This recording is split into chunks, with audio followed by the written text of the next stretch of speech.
जानते कि आम जीवन में आम एमती किसी लोक सिलेक्ट कर आम परिवार नुहति आम रक्तर नुहति किंतु परिवार ठारू अधिक निकट तांको सहित हसिबा बसिबा रुषिबा गपसप करिबा गपर पेड़ी खोलीदबा एवं पड़ी थिले आउ थरे उठिबा ए होउची बेस्ट फ्रेंड मानक सहित आमर गप।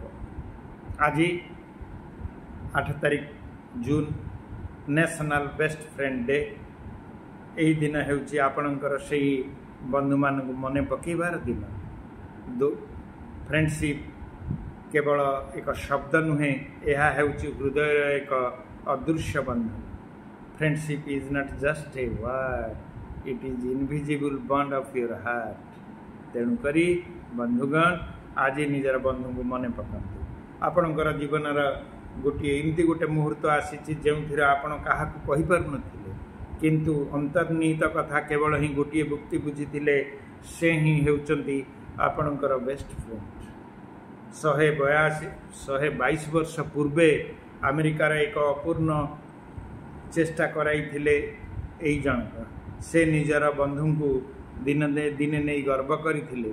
से प्रथमे प्रस्ताव आनिथिले 1920 मसीह। से मसीहा मध्य निजे बेस्ट फ्रेंड पाई एक स्पेशल दिन घोषणा करने को कही। तथापि यह पूर्ण भाव अंतर्जातिक भाव पालन करा जाई पारि नथिला एवं 2002 मसीह अमेरिकार 8 जून तारिख को आधिकारिक भाव में नेशनल फ्रेंड्स डे हिसाब रे ग्रहण करागला। यार उद्देश्य थिला आम दिनचर्या आ व्यस्तता मध्य जो संपर्क आमको मानवता शिखाए से गभीर भाव में धन्यवाद जणेबा। आमर बंधु को स्नेह भाव में धन्यवाद जणेबा। आपणकर बेस्ट फ्रेंड किए?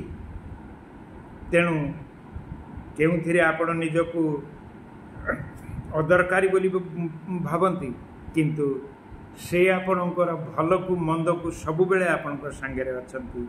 जेउठी आपण जदि दुखित से हसंती, से आखि पोछि दियंती, से जीवनर मजा आ दुख दुईटी जाक समय आपण पाखे थांती। यही बेस्ट फ्रेंड डे को आपण से बंधु को गोटे कॉल करंतु, गोटे भल मेसेज पठांतु किंबा तांको साहा खुशीर मुहूर्त जदि पाखरे अछंती अनुभव करने आज तांको देखा करंतु। जहाँ भितर रक्त नहीं किंतु आमर रक्त नहीं किंतु प्रेम रही। जीवनर बेस्ट फ्रेंड हमते भाग्य रे नुहे हृदय रे मिले।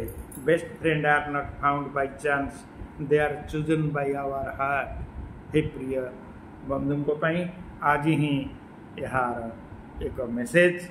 तेणुक बंधु को गोटे सेल्फी पठा जाऊ, तांको सहित आलाप आलोचना करने फोन करा जाऊ। आज दिन को बंधु विश्व बंधुत्व दिवस रे पालन करा जाऊ। रहुची भल लगिले सब्सक्राइब करिवे। रहुची।